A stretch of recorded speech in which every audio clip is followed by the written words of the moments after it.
Это у нас зачастую так бывает, когда один и тот же журналист, там, мы идем направо, и он идет, там, поменялось все.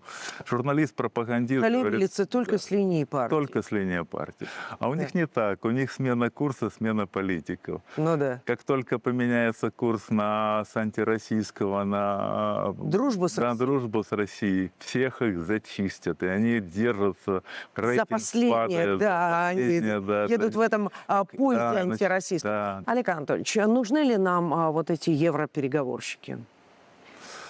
Ну, вообще, да. Переговоры это всегда Нет, хорошо. переговоры всегда хорошо, но есть Украина, есть Россия, есть Соединенные Штаты.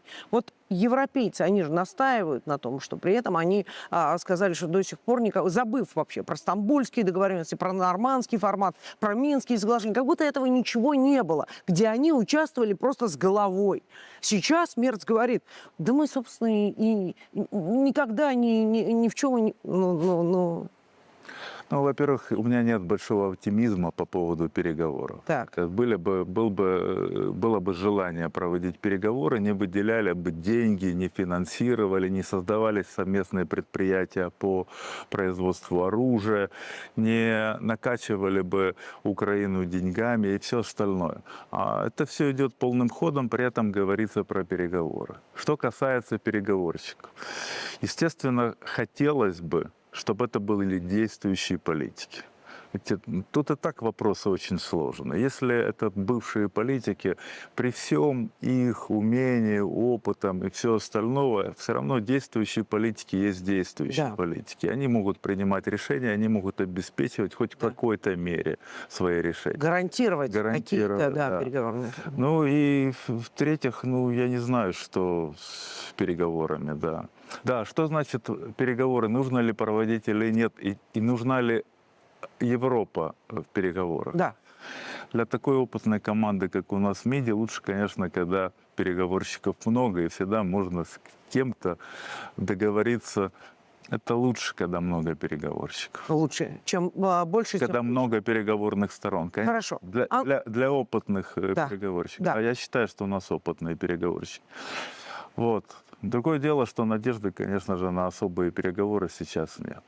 Они накачали оружие, Украину накачали деньгами. И... Сами встали вот на эти милитаристские рельсы, получают контракты из этих денег, которые они утверждают. Всем хорошо, все зарабатывают на этой всей истории. Ангела Меркель, тем не менее, ее кандидатура как раз обсуждалась в качестве переговорщика, несмотря на то, что вы говорите про действующих политиков, предлагались как раз, наоборот, отставники. Причем отставники от Германии с достаточно положительным отношением к России, я так позволю себе. С одной стороны, да, с другой стороны, это та же Меркель, которая говорила, мы сознательно обманывали. Да, это понятно. Но это она сказала потом.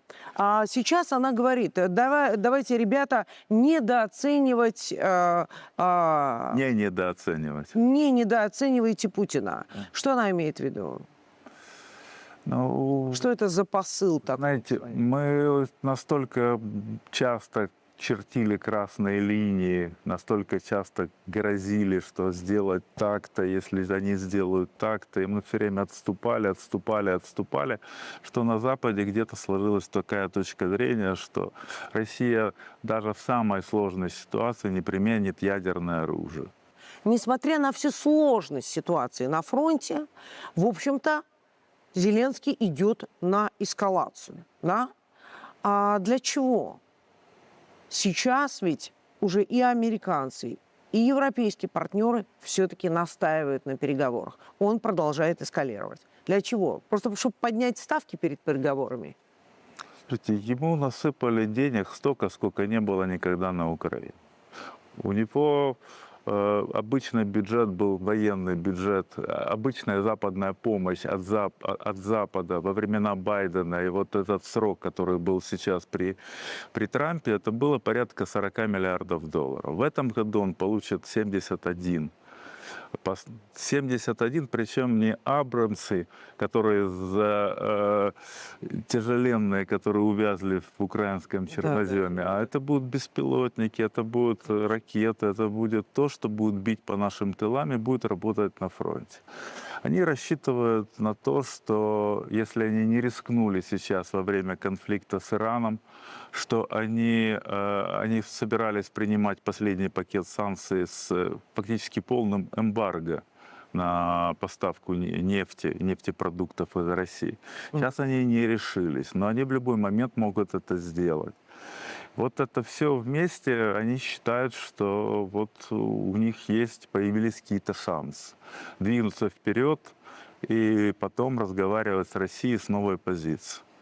Поэтому это все надо знать, это все надо рассчитывать, и к этому надо быть готовым. Майя Санду встретилась с Зеленским, и, в общем, речь идет о том, что, возможно, в ближайшее время 1,5 миллиона украинцев пересекут границу и окажутся в Молдове. Что это за такой план Б, не знаю, в связи с чем? Украинцы бегут из Украины. Там, по последним расчетам, 22 миллиона осталось населения, да. Причем, смотрите, на момент распада Советского Союза было 50. Это катастрофа. То, что сейчас произошло с Украиной, говорят, там проиграет, не проиграет Украина. Украина уже проиграла, Украины уже нет. Но вот то, что осталось, используют как прокси против России. Да, к сожалению, так.